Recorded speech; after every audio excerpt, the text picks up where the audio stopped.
Our topic today is mid-year hood hinges and hoods, the fit of a hood. We'll have folks call us up sometime and they've already done their car, the car is built and they want to buy a hood.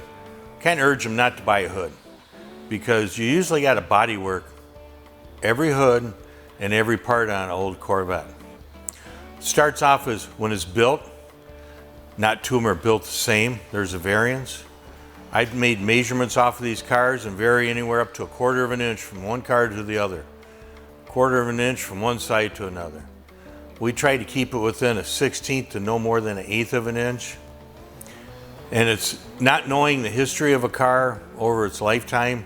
If it's had a front end put on it, a partial front end, how is the hood really going to fit?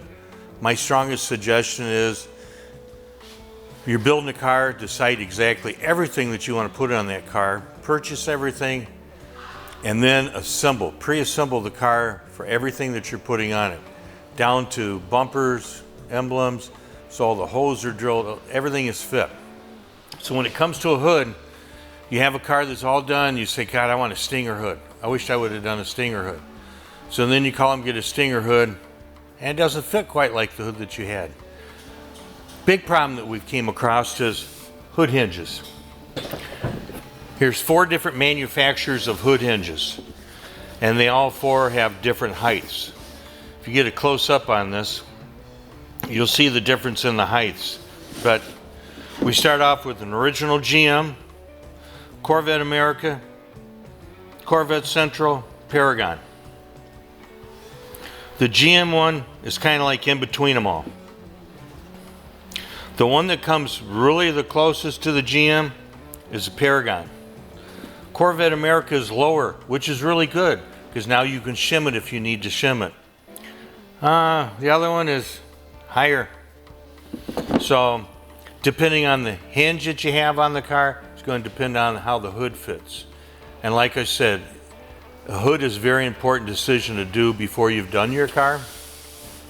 And if you decided to change a hood afterwards, you might have some problems. And so between hinges being part of the problem, another way to solve it is on the front end, this one support bracket that comes from the core support up to the bracket for your headlights to bolt on. If you unloosen that, you'll have a little bit of movement. You can move this front end up a little bit. If you need a little bit more, you go down to the core support and you can shim this rod at the bottom, unloosen it, put some shims, that'll pick this up. Another real good solution is if you really want that hood after you're all done, you're trying to fight it to fit it, is go in there and very gently break the hood surround from the inner fenders. Now you can move this whole front end up or down, needing to. But the bad part of that is you might damage something when doing it.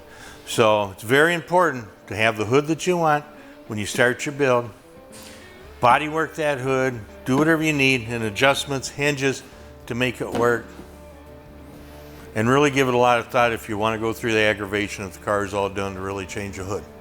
So hopefully this is important to you to see and to understand why not every hood's going to fit the same every time. Thanks.